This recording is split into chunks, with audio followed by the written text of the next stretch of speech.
माँ आदिशक्ति वेद माता और परम पूज्य गुरुदेव के श्री चरणों में सशत वंदन करते हुए आइए प्रिय सज्जनों, परम पूज्य गुरुदेव की गुरु सत्ता से साक्षात्कार की कहानी आत्मसात करते हैं। आप सभी लोग परम पूज्य गुरुदेव की कृपा से ऑडियो पॉडकास्ट में परम पूज्य गुरुदेव की जीवनी को आत्मसात कर रहे हैं। प्रसंग की शुरुआत करें उससे पहले माँ गायत्री के महामंत्र का उच्चारण करेंगे। ओ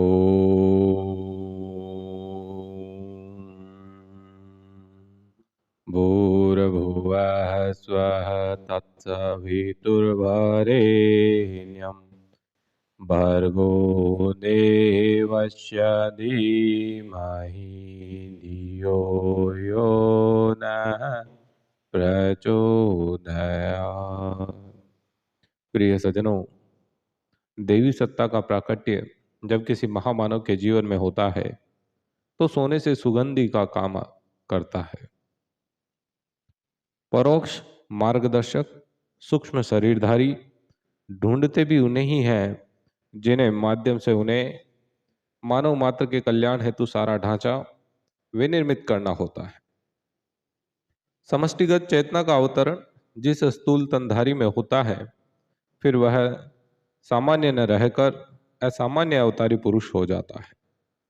क्रियाकलाप चर्म चक्षुओं से तो सामान्य ही जान पड़ते हैं, किंतु वह जो कुछ कर्तव्य करता चला जाता है वही उस युग की नीति का आधार बन जाता है। युग परिवर्तन ऐसी ही आत्मबल संपन्न आत्माओं के बलबूते बन पड़ता है। पहले ही कहा जा चुका है कि पूज्य गुरुदेव के बाल्यकाल में ही 15 वर्ष की आयु के बाद आए वसंत पर्व में ब्रह्म मुहूर्त में पूजा की कोठरी में एक प्रकाश पुंज प्रकट हुआ।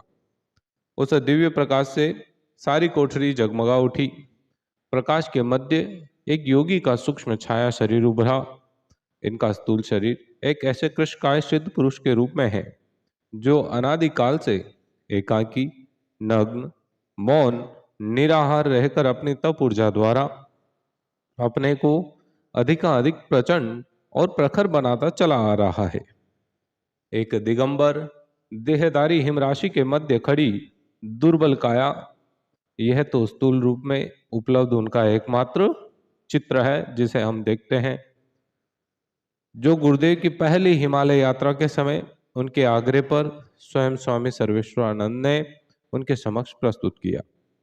यही चित्र गायत्री परिवार में दृश्य प्रतीक के रूप में आज भी उपलब्ध है, किंतु इससे भी अधिक महत्वपूर्ण है उनका सूक्ष्म अस्तित्व, जिसमें वे गति, काल, दिशा से परे सतत परिभ्रमण करते व अन्यान्य ऋषि सत्ताओं की तरह प्रचंड प्राणधारी आत्माओं को मार्गदर्शन देते दिखाई देते हैं। वे ही अपने सूक्ष्म रूप में दिव्य प्रकाश के रूप में गुरुदेव के समक्ष आए। उनके कौतूहल को समाप्त करते हुए बोले, हमारे तुम्हारे जन्म जन्मांतरों के संबंध है। तुम्हारे पिछले जन्म एक से एक बढ़कर रहे हैं, किंतु प्रस्तुत जीवन और भी विलक्षण है। इस जन्म में समस्त अवतारी सत्ताओं के समतुल्य पुरुषार्थ करना है। भारतीय संस्कृति के नवोन्मेष हेतु एक विशाल संगठन देव मानवों का खड़ा करना है। इसके लिए प्रचंड तप पुरुषार्थ करना है। पूज्य गुरुदेव सन 1985 में प्रकाशित अपनी पुस्तक हमारी वसीयत और विरासत में लिखते हैं कि हमने तो कभी गुरु की खोज नहीं की, फिर यह अकारण अनुकंपा किस लिए। अदृश्य से इस प्रकटीकरण ने उनके अंदर असमंजस पैदा किया। उनके इस असमंजस को, चिंतन चेतना को उस सूक्ष्म शरीरधारी सत्ता ने पढ़ लिया और कहा कि देवात्मा जिनके साथ संबंध जोड़ती है, उन्हें परखती है, उनकी अच्छी तरह जांच पड़ताल करती। शक्ति संपन्न महामानव अकारण अपनी सामर्थ्य किसी निरर्थक व्यक्ति के निमित्त नहीं गंवाते। सूक्ष्म शरीरधारी होने के नाते जो काम हम नहीं कर सकते वह स्थूल शरीर के रूप में तुमसे कराएंगे। समय की विषमताओं को मिटाने के लिए तुम्हारा प्रयोग करेंगे। देखने में तो यह तुम्हारा दृश्य जीवन साधारण व्यक्ति के समान होगा, पर कृतत्व सभी असाधारण होंगे। तुमसे सीमित आयु में हम कई सौ वर्षों का कार्य संपन्न करा लेंगे। समय आने पर तुम्हें वापस बुला लेंगे, ताकि हमारी ही तरह युग संधि वेला में प्रचंड पुरुषार्थ संपन्न कर प्रत्यक्ष शरीरधारी देव मानवों को नवयुग की पृष्ठभूमि बनाने हेतु पर्याप्त शक्ति मिले। दृश्य कृतत्व जो तुम्हें करना है, उसके लिए पर्याप्त आत्मबल और ब्रह्म वर्चस्व चाहिए, जो तप द्वारा ही संभव हो सकता है। अपनी गुरु सत्ता व अपने बीच वार्तालाप के इस प्रसंग को पूज्य गुरुदेव ने स्वयं अपने निकटतम कार्यकर्ताओं को वार्तालाप के दौरान सुनाया था, जो समयानुसार प्रकाशित होना था। उसे वे समय समय पर बताते रहे। लिपिबद्ध यह अभिव्यक्ति उन्हीं की अनुभूति है। कई प्रसंग ऐसे हैं जो प्रकाशित नहीं हुए, क्योंकि उन पर विराम लगा दिया गया। अब तक उनके निर्देशानुसार ही उनका अनावरण किया जा रहा है। स्वयं पूज्य गुरुदेव कहते हैं कि हमने मात्र जिज्ञासुओं के समाधान हेतु रामकृष्ण परमहंस, समर्थ रामदास और कबीर के रूप में संपन्न कर्तृत्व का अपनी कलम से उल्लेख किया है, पर हमें मात्र इन्हीं 3 बंधनों में बांधने न लगे। इन विवेचनों से तात्पर्य यही है कि जो भी पहले बन पड़ा वह प्रकट व अप्रकट रूप से कई अवतारी सत्ताओं के द्वारा बन पड़े कार्यों के समकक्ष था। आगे जो किया जाना था इससे भी कई गुना था। आगे जब भी हमारा मूल्यांकन किया जाएगा तो लोग समझेंगे कि हमने कितने महापुरुषों के रूप में जीवन इस 80 वर्ष की आयु में ही जिया है, इतना कुछ करके पहले से ही रख दिया है। सब कुछ अपनी परोक्ष सत्ता के मार्गदर्शन में की वर्षों शोध करता उसका मूल्यांकन करके स्वयं को बड़भागी मानते रहे। पूज्य गुरुदेव की इस सूक्ष्म मार्गदर्शक सत्ता के संबंध में जो हिमालय वासी है विवरण कई ग्रंथों में मिलते हैं। इस्लाम धर्म का एक ग्रंथ है तजकर रसूल गोशिया, जो हिजरी संवत 1289 में दिल्ली के प्रसिद्ध गौस अली शाह के 60 शिष्य श्री गुल हसन ने लिखा।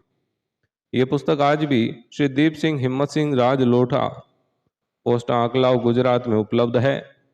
इस पुस्तक के पृष्ठ क्रमांक 48 पर दादा गुरु रूपी सूक्ष्म शरीर सत्ता का स्पष्ट उल्लेख है।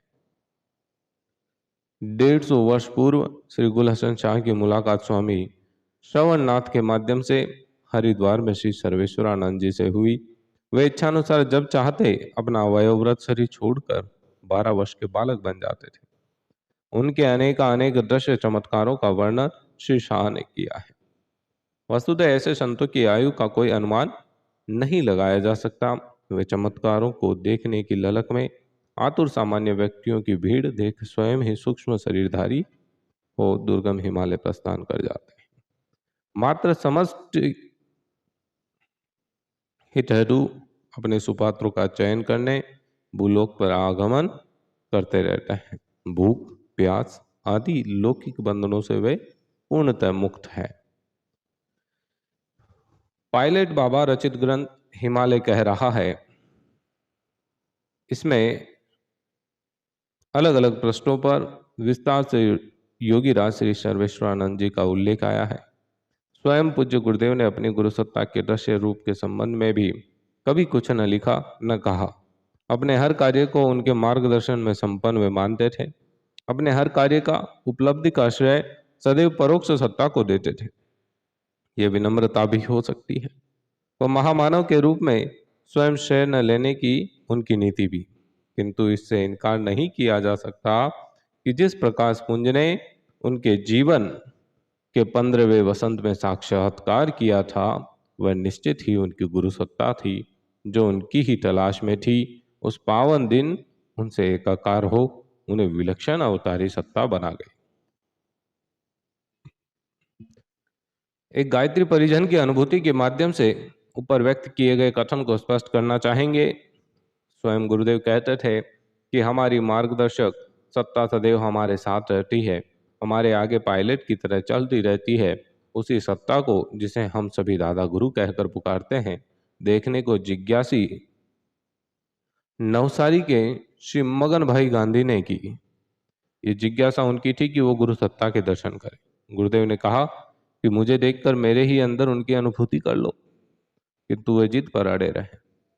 अंत में पूज्य गुरुदेव ने उत्तरकाशी में अमुक स्थान पर अमुक रूप में अमुक दिन उनके अनुक्षेत्र में दिखाई देने की बात बताई और कहा कि इसके बाद गहराई में मत जाना। वे मंतव्य समझ नहीं पाए। उत्तरकाशी में बताए गए दिन वे प्रतीक्षा करते रहे। जैसी शकल बताई गई उसी शकल के धवल केशधारी बाबा प्रकट हुए, सफेद वस्त्रों में और भिक्षाली। वह गंगा किनारे नीचे तेजी से उतर गए। मगन भाई ने पीछा किया। उन्हें आश्चर्य हो रहा था कि इतनी तीव्र गति से चलकर वे किधर गए। वे एक कंदरा के समक्ष खड़े चारों ओर दृष्टि दौड़ाने लगे। तभी झाड़ी के पीछे से कुछ आवाज आई। पहुंचे तो देखा कि वे श्वेत केशधारी बाबा बैठे हैं। किंतु ये क्या! जैसे ही उन्होंने अपना स्मित मुखमंडल मगन भाई की ओर किया, देखकर आश्चर्यचकित रह गए कि ये तो अपने गुरुदेव स्वयं है। पंडित श्री राम शर्मा आचार्य, जिनसे वे कोठरी में 5 दिन पूर्व मुलाकात कर सारा आता पता नोट करके आए, गुरुदेव ने कहा, अब तो विश्वास हुआ कि मैं व मेरी गुरु सत्ता एक ही है। अब आगे से अविश्वास न करना, न ही संत बाबाओं के पीछे भागना। इतना कहकर वह अंतर्धान हो गए। सारी यात्रा छोड़कर मगन भाई वापस हरिद्वार लौटे। बार बार गुरुदेव के चरणों पर गिरकर क्षमा मांगी। कहा कि मुझ नादान को सजा दीजिए, क्योंकि उसने गुरु सत्ता पर अविश्वास किया। गुरुदेव ने प्यार से समझा कर कहा और समाधान बता दिया। यहाँ प्रकाश पुंज के प्रकटीकरण की बात के प्रसंग को वहीं छोड़कर उपयुक्त विवरण इसलिए हम आपको दे रहे हैं कि परिजनों में चमत्कार संबंधी कई किंवदंतियां प्रचलित हैं। उन्हें विराम देने के लिए इतना ही लिखना पर्याप्त है कि गुरु सत्ता व उनकी मार्गदर्शक सत्ता का साक्षात्कार उनके आध्यात्मिक विवाह के रूप में संपन्न हुआ और दूध पानी की तरह गुरु शिष्य की सत्ता मिलकर एक हो गई। दोनों एक रूप हो गए।